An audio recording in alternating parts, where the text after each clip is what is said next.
Hey Marcus, this is Chapel Fowler with the state. Just in looking over Wake Forest defense, what have y'all seen initially, scouting wise, leading into this game? Yeah, man. So we got a good, older group they're about to play against. They're very experienced, been playing for a lot of years. One thing that we've seen with the D line is that they play with relentless effort. They don't stop. They just keep attacking you every play, all play. So that's something that really got to look forward to during this game is just playing through the whistle and playing harder than them. And Dabo mentioned, I think only one sack has been attributed to the line in these first three games. How have you kind of seen that group grow from your perspective so far? I mean, yeah, the growth is, it's very inspiring. It's very encouraging. I mean, I think we're very cohesive right now. It's probably the most cohesive we've been in a while. We all love playing for each other, and we really want to keep, DJ safe. So, playing for him has also helped with that for sure.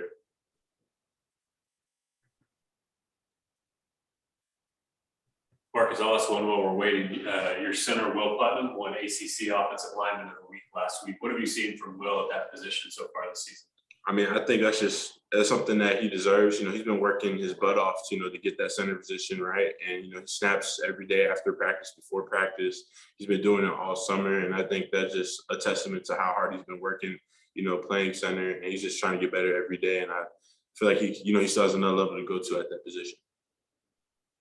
From a offensive line perspective, Marcus, what's it like to see Shipley do what he's been doing? Like, how do you kind of assess his performance as one of his blockers? Yeah, I mean, so biasly, like Shipley's probably my best friend. He is my best friend, like a brother to me. So, when he's, all the success that he's having, I love it for him. It makes me happy. And also just from an offensive line standpoint, it gives us confidence, that we're running the ball and, we're making our running backs look good, our quarterbacks look good. And that's what we want to do. And him having all this success on the field right now, man, I'm really happy for him. And it means a lot to me to see him do that. How much pride did the offensive line take in rushing for 280 yards last week? Oh, man, we loved it. I mean, especially in that second half when we started rolling and just running the ball down the throat. I mean, it was a lot of fun, scoring touchdowns from running the ball. I mean, it's a lot of pride that you gain from that, a lot of confidence, and something that, we want every game going into each game to carry over to each game. And that's what I just want to continue to build on that week to week. Hey, Marcus, this is John Blau with the Post and Courier. Just wanted to ask, you mentioned being friends with Will Shipley. How did that friendship really grow? I mean, why would you say you guys have bonded? And I think Phil Maffa, I think is one of Shipley's pretty good friends too. So what's that whole group like? I mean, yeah, so it's me, Will Shipley, Phil Maffa, Jake Brenningstool, Bo Collins. Like, we've always just been tight.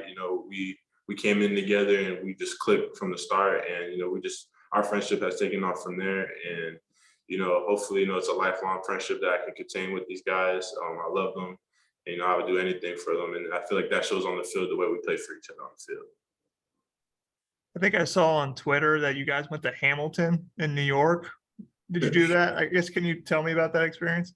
Yeah, so yeah, we went to New York for an internship with the NFL office, and I mean that was amazing in itself. But yeah, the Hamilton play was crazy. It was one of the dopest experiences I've had, and just to be able to see a play live like that and just have a new experience was awesome. And I'm very fortunate, to be at a program that allowed me to have that opportunity, and especially I got to do it with my best friends as well. So that just a cherry on top.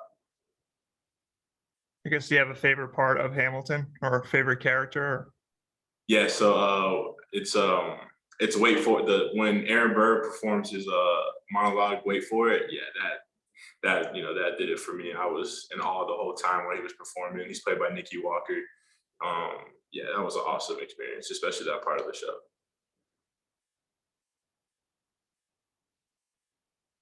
Anybody else for Marcus?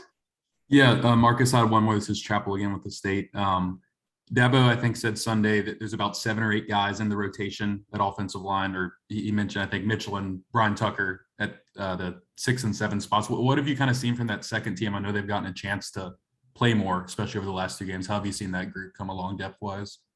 I mean, they're coming together very well. They're just progressing every day. We take practice very seriously, and that's something that Coach Austin preaches.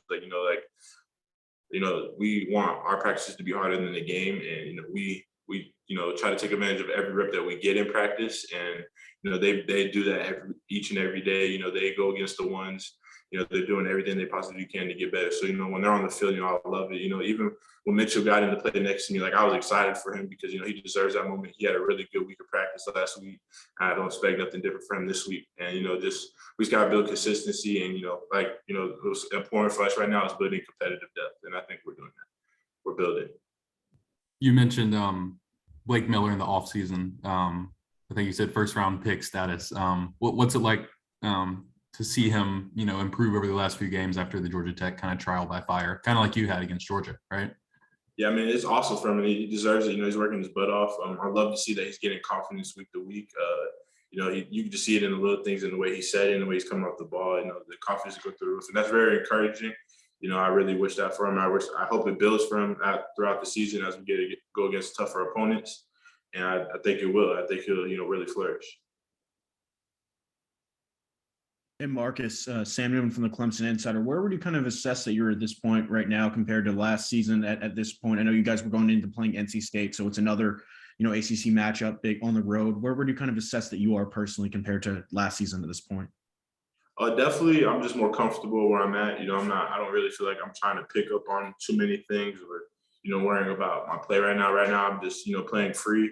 I'm just trying to stay disciplined to my routine every day and just focus on what I can control. And that was something I didn't really do last year. I feel like a lot of things last year was me, being in my own head, trying to get the playbook down a little bit better, technique issues, which, I still have to improve on my technique, but now it's just more of like just playing more free. And that's all I really focus on, is just playing free. And that's something I didn't really do most of last year. So at this part of the season, just to be able to focus on playing free, having fun out there, that's something that I've really enjoyed this season. It's made it much easier when I'm on the field. Hey, Marcus, just one more. I think you were bringing up about being in your own head a little bit. I think Walker Parks in the preseason was telling us that, you can go through an experience like last year and start to wonder, am I a good football player? I mean, did you feel like you had that at all? And how do you kind of get over that once you have some of those difficult experiences? How do you kind of clear that from your head? Yeah, excuse me. Can you repeat that question for me, please? Yeah, I mean, Walker Parks was saying that if you have kind of difficult experiences in your first year as a football player at the college level, you might start to doubt yourself and wonder if you're kind of made for that level. I mean, did you ever experience that kind of doubt? I mean, if you do, how do you get over it? No, me personally, I never really had any doubt on myself that I couldn't play at this level. I mean, I think just the fact that I was able to play as a freshman proved that I did belong here. And also, I just have a lot of good people around me that's encouraged me, that's, kept me motivated to know that, like, I deserve to be here. And I work my butt off. So, I feel like, with all that work that I put in, it gives me the confidence to go out there and be like, yo, I can do this and I can dominate at this level. Marcus, Sam Newman from the Clemson Insider again. How would you just kind of say that guys like Jordan, Walker, and Will have kind of helped you come along, obviously, as being veterans on that offensive line? I said the main thing is really just like my cohesiveness with them, my friendship, like our relationships are really well. So playing next to them, I really want to see them do well. They want to see me do well. So we play hard for each other. We go to war with each other every day. And, the communication, that's one thing that I think is improved tremendously. It's just communication and, what we want to do from play to play. And that's really helped me. And, they give me the confidence every day to know, like, they want me playing next to them. And I just want to give them my best and do my best for them.